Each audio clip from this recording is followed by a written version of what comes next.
اسرائیلی media کیا لکھ رہا ہے کہ لیبنان کے جو پریزیڈنٹ آئے ہیں ان کے آنے کے بعد کیا ہونے جا رہا ہے. Election of the new Lebanese president will increase pressure on Israel to complete withdrawal of its army from southern Lebanon. یہ صورتحال بھی اسرائیل کے خلاف ہی جانے والی ہے اور اس پریزیڈنٹ کو مکمل حزب اللہ کی حمایت حاصل ہے اور اسرائیلی میڈیا کہہ رہا ہے کہ اب مکمل withdrawal کے لیے ہمارے اوپر اور زیادہ پریشر جو ہے وہ بڑھنے جا رہا ہے.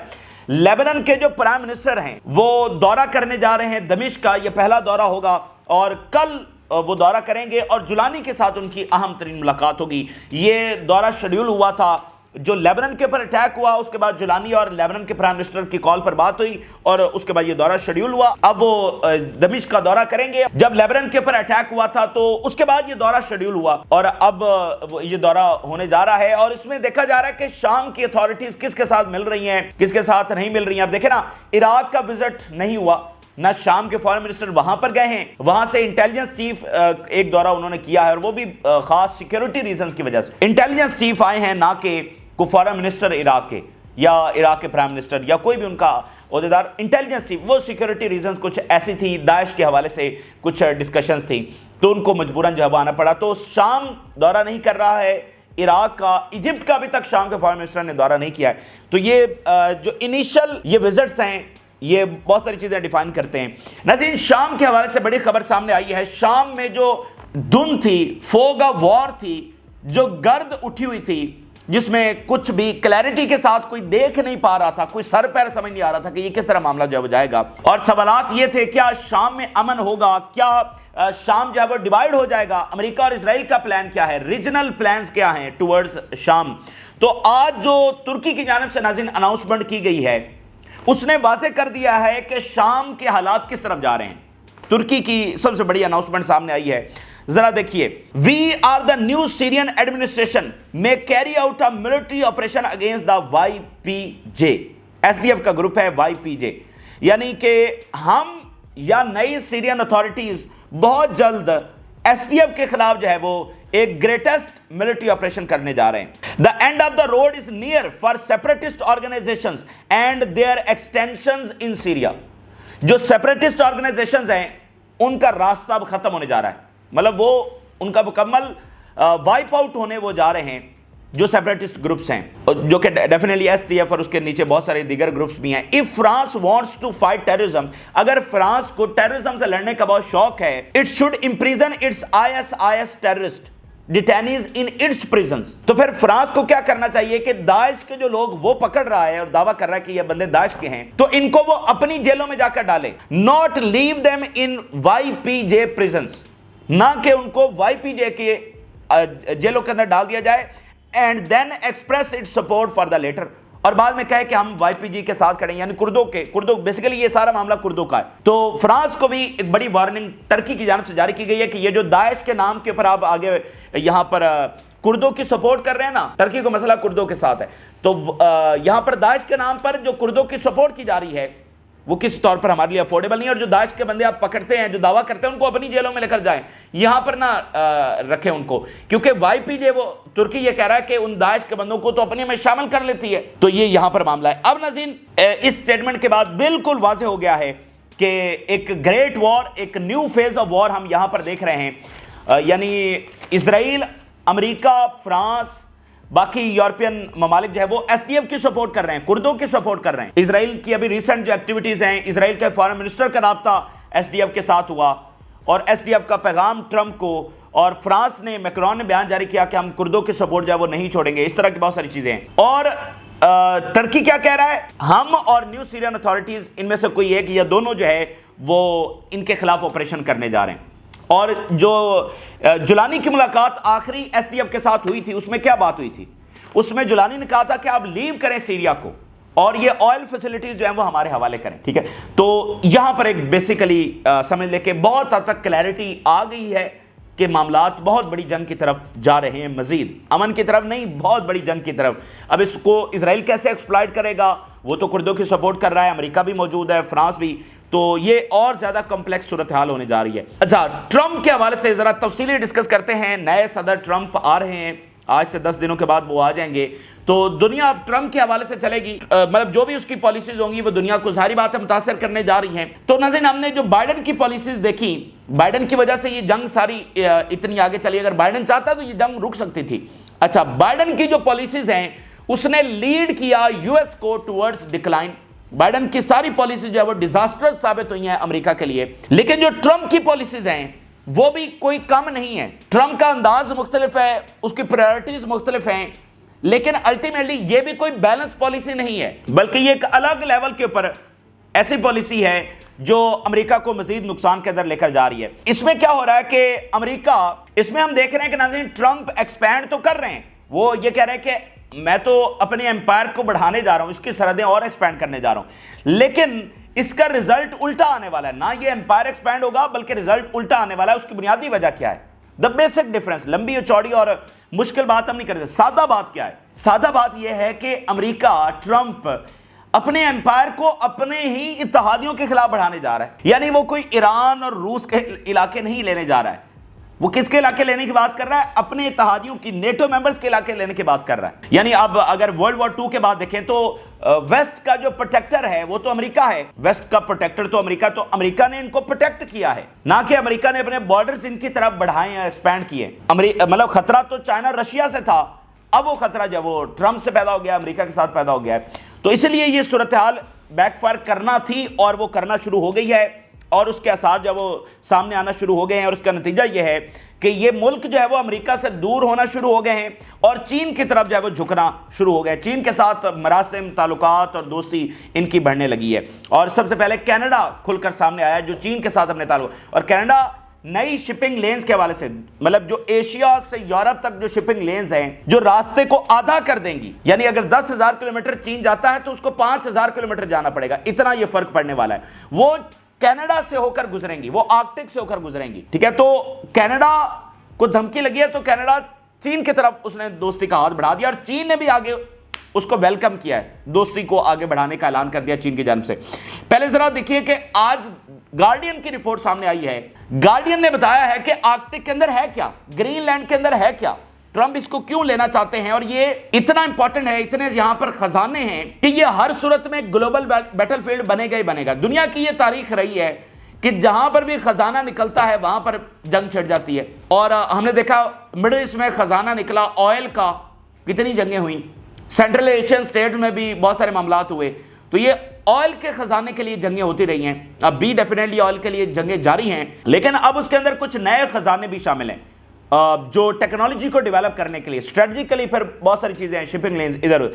اب ذرا گارڈین نے جو لکھا ہے اس نے کہا ہے کہ کیا ہے گرین لینڈ کے اندر اور آرکٹک کے اندر، minerals as well as massive oil and gas reserves, massive oil اور گیس ریزروز ہیں، منرلز ہیں، and Greenland supply of multiple in demand new materials for green technology is attracting interest from around the world including from China. اور Greenland کے اندر ناظرین وہ materials ہیں جو اس وقت ان ڈیمانڈ ہیں نئی گرین ٹیکنالوجی بنانے کے لیے، ایکو فرینڈلی اور ادھر نئی ٹیکنالوجی بنانے کے لیے جو منرلز پڑے ہوئے ہیں اس وقت دنیا کے کس کونے میں پڑے ہوئے ہیں، دنیا کے کس کونے کے اندر یہ خزانہ پڑا ہوا ہے، وہ گرین لینڈ کے اندر پڑا ہوا ہے۔ اور گرین لینڈ کے یہ جو منرلز ہیں یہ ساری دنیا کو اٹریکٹ کر رہے ہیں، خاص کر چائنا کو بھی اٹریکٹ کر رہے ہیں، اور ساتھ گرین لینڈ جو ہے یہ اسٹریٹجیکلی پوزیشن ہے اس طرح سے between U S and Russia, کہ اس کی اسٹریٹجک امپورٹنس اس طرح کی اس کی پوزیشن کے حوالے سے یہ رشیا اور امریکہ کے درمیان موجود ہے،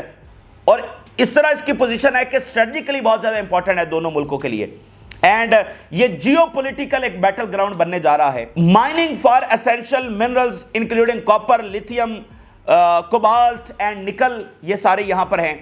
اس کے علاوہ یہ لائن بڑی امپورٹنٹ ہے، melting Arctic ice is also opening up new shipping lanes providing alternative to the Suez Canal۔ Asia سے یورپ آپ جاتے ہیں تو سوئز کینال سے گزر کر جاتے ہیں، جہاں پر آج کل یہ مسئلہ چل رہا ہے، تو اس کا الٹرنیٹو کیا ہے؟ برف پگھل رہی ہے وہاں آرکٹک کے اندر، اور وہ الٹرنیٹو روٹ ہوگا جس کے اوپر ہم نے کل کافی تفصیلی بات کی تھی، and through the Arctic that shorten the journey from Western Europe to East Asia by almost half۔ اگر آپ ویسٹرن یورپ سے ایسٹ ایشیا تک جانا چاہتے ہیں تو اگر آپ آرکٹک کے تھرو جائیں گے تو یہ فاصلہ آدھا ہونے جا رہا ہے. یعنی اگر ایسٹ ایشیا کون سا ہے؟ یہ جاپان، چائنا، یہ سارا جو یہ ایسٹ ایشیا ہے. اگر یہاں سے یورپ جانا چاہتے ہیں، اگر 10,000 کلومیٹر ہے، اگر آپ آرکٹک کے تھرو جائیں گے جہاں پر برف جمی ہوئی تھی، جہاں پر آج سے پہلے پاسبل نہیں تھا، آج پاسبل ہو پا رہا ہے. آج سے پہلے وہ بیٹل فیلڈ کیوں نہیں بنا؟ کیونکہ وہاں پر کوئی جا ہی نہیں سکتا تھا. اب جب دیکھیں ایک نیا گراؤنڈ کھلا ہے جو اس وقت دنیا موجود ہے نا، اس میں تو کنٹرول ہے نا کہ بھائی فلاں پر امریکہ کنٹرول ہے، فلاں کا چائنا کا ہے. اب ایک نئی دنیا کھل کر سامنے آ رہی ہے، کلائمیٹ چینج کی وجہ سے برف پگھل رہی ہے. وہاں پر پہلے کوئی نہیں جا رہا تھا، اب برف پگھل رہی ہے تو کون جائے گا وہاں پر کنٹرول کون حاصل کرے گا؟ یہ بنیادی بات ہے نا. مثال کے طور پہ انٹارکٹیکا بر اعظم ہے، اس کے اوپر ایک پیسفل ایگریمنٹ ہے تینوں پارٹس کا، چائنا، رشیا اور امریکہ اور باقی کا. ٹھیک ہے، اب یہاں پر برف پگھل رہی ہے تو اس کو کنٹرول کون کرے گا؟ وہ راستے کون کنٹرول کرے گا؟ جیسے امریکہ ہے نا، اس کی مختلف کمانڈز ہیں. سینٹ کام جیسا کہ مڈل ایسٹ کو دیکھتی ہے، اسی طرح یورپ کے لیے الگ کمانڈ ہے، باقی ملکوں کے لیے الگ کمانڈ ہے. تو وہ جو دنیا نئی کھل کر سامنے آ رہی ہے اس کو کون کنٹرول کرے گا؟ وہاں پر اب پھڈا پڑنے جا رہا ہے. یعنی پہلے والی دنیا تو تقسیم کے اندر ہے کہ فلاں حصہ اس کا ہے، فلاں اس کا ہے. اب یہ جو نیا دنیا کھل کر سامنے آ رہی ہے اس کو کون کنٹرول کرے گا؟ تو وہ لڑائی کا آغاز ہو گیا ہے. اب سے پہلے کیوں نہیں تھا؟ کیونکہ وہاں کوئی جا ہی نہیں سکتا تھا، برف اتنی زیادہ تھی. اب پگھلنے کی وجہ سے کہ بھائی اس کا مالک کون ہوگا، تو یہ مالک کی لڑائی ہے.